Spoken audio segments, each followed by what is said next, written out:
Hello, I'm Dr. Andrea Peterson. And I'm Dr. Eric Mazer. Today our health question is, when is minimally invasive surgery an option for back pain? So, Neil, we've got an expert in back and neck surgery. When it's always, I guess, an option, but right. I shouldn't say it's always. But when would you do it? What are the indications to actually push through and do that surgery? So I just want to start off saying, usually when we operate for back pain or neck pain, it's concomitant with either leg or arm pain as well, because it's a pinched nerve that we're trying to get the pressure off of.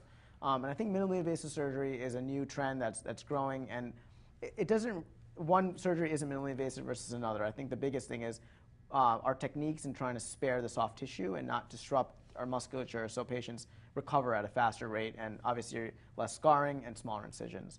And I think it's really based upon the patient and their pathology. If you pick the right patient, the right pathology, and do a minimally invasive approach, I think that they can do well.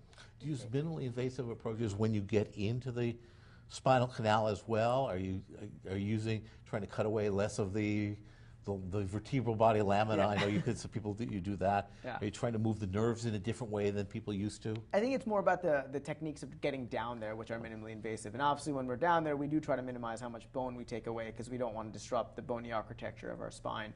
And then just comes down to the different equipment we have nowadays and the tools that we can use. Do you look using a microscope or you can go both ways. You can use a microscope, or I wear loupes, so I basically have the microscopes mounted to my lenses. It's usually just surgeon preference.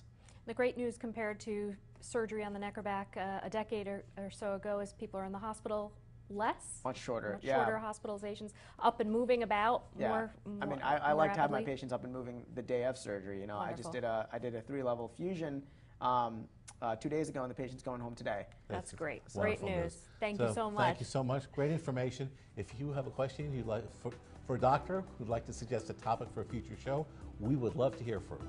Send your questions or comments to healthtalk@wchn.org. Thanks for watching. We'll see you next time on Health Talk.